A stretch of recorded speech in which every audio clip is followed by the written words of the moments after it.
এই ভিডিওରେ ଆପଣମାନଙ୍କ ପାଇଁ ତିନୋଟି ବଡ଼ ଖବର ରହିଛି ଶେଷ ପର୍ଯ୍ୟନ୍ତ ଦେଖନ୍ତୁ ସବୁଗୁଡ଼ିକ ବଡ଼ ଗୁରୁତ୍ୱପୂର୍ଣ୍ଣ। ଚାଷୀଙ୍କୁ ମିଳିବ ଡିଜିଟାଲ କାର୍ଡ ଏନେଇ ମୋହନ ମାଝୀ ଜାରି କଲେ ବଡ଼ ଘୋଷଣା। ଏହାଛଡ଼ା କାଳିଆ ଯୋଜନା ପରିବର୍ତ୍ତେ ଆରମ୍ଭ ହୋଇଥିବା ସିଏମ୍ କିଷାନର 8 ତାରିଖରେ ମିଳିବାକୁ ଯାଉଛି 2000 ଟଙ୍କା। ଆସନ୍ତୁ ଗୋଟି ଗୋଟି ଖବର ନଜର ପକାଇବା ତା ପୂର୍ବରୁ ଭିଡିଓକୁ ଲାଇକ୍ କରନ୍ତୁ, ସବସ୍କ୍ରାଇବ କରିନଥିଲେ ଏବେ ସବସ୍କ୍ରାଇବ କରି ପାଖରେ ଥିବା ଘଣ୍ଟି ଚିହ୍ନକୁ ଦବାଇ ଦିଅନ୍ତୁ। ପ୍ରଥମ ଖବର, ଚାଷୀଙ୍କ ପାଇଁ ଡିଜିଟାଲ କାର୍ଡ ଆଣିବେ ସରକାର। ଦେଶର ଚାଷୀଙ୍କୁ ସଶକ୍ତ କରିବା ପାଇଁ କେନ୍ଦ୍ର ସରକାର ଆଧାର ଭଳି ଏକ ଡିଜିଟାଲ ଆଇଡି ଆଣିବାକୁ ଯାଉଛନ୍ତି। ଆଗାମୀ 3ଟି ଆର୍ଥିକ ବର୍ଷରେ 11 କୋଟି କୃଷକଙ୍କୁ ଏଥିରେ ସାମିଲ କରାଯିବ। ଏହା ହେଉଛି ଆଗ୍ରିଷ୍ଟାକ ଅଭିଯାନର ଏକ ଅଂଶ, ଯାହାକୁ କୃଷକ କେନ୍ଦ୍ରିକ ଡିଜିଟାଲ ପବ୍ଲିକ ଇନଫ୍ରାଷ୍ଟ୍ରକ୍ଚର ରୂପେ ଡିଜାଇନ କରାଯାଇଛି। ଏହା ଜରିଆରେ ଚାଷୀ ବିଭିନ୍ନ ସେବା ଓ ଯୋଜନାର ସୁଫଳ ପାଇବେ ବୋଲି ସରକାର ପକ୍ଷରୁ କୁହାଯାଇଛି।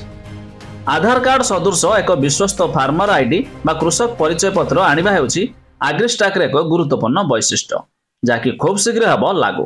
ଆଉ ଖବର ନମ୍ବର 2, କାଳିଆ ଯୋଜନା ପରିବର୍ତ୍ତେ ଲାଗୁ ହୋଇଛି ସିଏମ୍ କିଷାନ ଯୋଜନା। ତେବେ ସିଏମ୍ କିଷାନ ଯୋଜନାରେ ବାର୍ଷିକ ମଧ୍ୟ 2ଟି କିସ୍ତିରେ 4,000 ଟଙ୍କା ମିଳିବ। ହେଲେ ଜାଣନ୍ତୁ, ଏହି ସେପ୍ଟେମ୍ବର ମାସ 8 ତାରିଖରେ ନୂଆଖାଇ, ଆଉ ଏହି ଅବସରରେ ମୋହନ ସରକାର ପଠାଇବାକୁ ଯାଉଛନ୍ତି ସିଏମ୍ କିଷାନ ଯୋଜନା ଅଧୀନରେ 2,000 ଟଙ୍କା।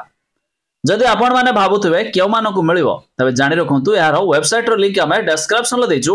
ଆପଣମାନେ ଯାଇ ମଧ୍ୟ ଚେକ୍ କରିଦେଇ ପାରିବେ, ଆଉ ଆପଣ ବି ପାଇପାରିବେ ଏ ସିଏମ୍ କିଷାନ ଯୋଜନା ଅଧୀନରେ ଆସିବାକୁ ଥିବା 2,000 ଟଙ୍କା। ଆଉ ଖବର ନମ୍ବର 3, ଜିଓର 8ମ ବର୍ଷ ପୂର୍ତ୍ତି ଅଫର। ନିର୍ଦ୍ଦିଷ୍ଟ ରିଚାର୍ଜ ପ୍ଲାନରେ 700 ଟଙ୍କା ପର୍ଯ୍ୟନ୍ତ ଲାଭ। ରିଲାଏନ୍ସ ଜିଓ ଭାରତର ବ୍ୟବସାୟିକ ଭାବରେ ଏହାର ସେବା ଆରମ୍ଭ କରିବାର 8 ବର୍ଷ ପୂରଣ ହୋଇଛି। ଏହି 8ମ ବର୍ଷ ପୂର୍ତ୍ତି ଅବସରରେ ଜିଓ ନିଜର ପ୍ରିପେଡ୍ ମୋବାଇଲ ଗ୍ରାହକଙ୍କ ପାଇଁ ସ୍ୱତନ୍ତ୍ର ଆନିଭର୍ସାରୀ ଅଫର ଆଣିଛି। ଯଦି ଆପଣମାନେ ରିଚାର୍ଜ କରୁଛନ୍ତି 899 ଟଙ୍କା, ତେବେ ପର ଡେ ଲେଖାଏଁ 2 GB ଲେଖାଏଁ ଡାଟା ମିଳିବ 90 ଦିନ ପର୍ଯ୍ୟନ୍ତ। ସେହିପରି 999 ଟଙ୍କା ରିଚାର୍ଜ କଲେ 2 GB ପର ଡେ ଡାଟା ମିଳିବ 98 ଦିନ ପର୍ଯ୍ୟନ୍ତ। ଏହାଛଡ଼ା ଆନୁଆଲ ପ୍ଲାନ୍ ରହିଛି 3599 ଟଙ୍କା, ଏଥିରେ 2.5 GB ଲେଖାଏଁ ପର ଡେ। ଏଥିରେ ଆପଣଙ୍କୁ 365 ଦିନର ଭ୍ୟାଲିଡିଟି ମିଳିବ।